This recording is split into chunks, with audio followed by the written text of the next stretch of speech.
my name's Deacon Stephen Rowe. I work in the Glanau Meirion and Dyfi and the De Gwynedd areas within the Cymru circuit. So what's rewarding about ministry, I think, is using the talents that I've got to serve the church and serve the people around me. So for example, I'm a linguist, so I did a German and French degree. And that was one of the main reasons for stationing us in Wales. They thought that I'd probably be able to learn Welsh better than others. Obviously it makes a difference. Today was the policy committee. It's one of the main committees for the district. I think I'm actually in quite a presbyteral role in that I look after churches, I lead worship most Sundays. But I think within that there are particular aspects that I think are diaconal. I'm the district safeguarding officer, and of course safeguarding is about protecting the weak, the vulnerable. There's quite a lot of pastoral work involved, and I think that's a diaconal aspect of ministry. My calling really came out of a calling out of something to begin with, in that I was a German and French teacher for 14 years.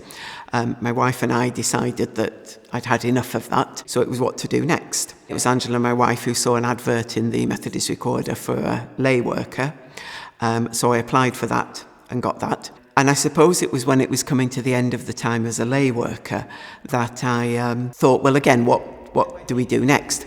And at that time, the church had process, I suppose, for candidating a foundation training, and it was vocational discernment. And so I suppose I started that because I didn't know, well, what else to do. But kind of knowing that I didn't have a call to ordained ministry. And so as part of the foundation training, the discernment, I went for quiet days once a month. And the person running those quiet days was the first person to mention, well, had you thought of being a deacon, about the diaconate? And I hadn't, because I'd never heard of deacons. We'd never had a deacon in any of my circuits. But when he said it, then it felt right. And then there were one or two other coincidences, if you like, around that time that kind of confirmed that. And so I think I got to a stage where I felt it was right for me to offer this. But as ever with calling, the way it works is that you offer your calling to the church, but actually other people make the decision as to whether you truly are called by God. I couldn't actually be sure that this was God calling, I suppose, until that moment when the Candidates Committee approved it.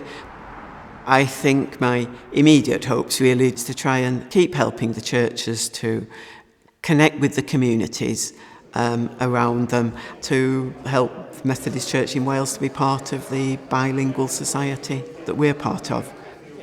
So if you're thinking of candidating, then I'd say to keep exploring the call. There's exploration days that the church runs, go to those, pray yourself, perhaps almost imagine being a minister and just think, well, how does that feel?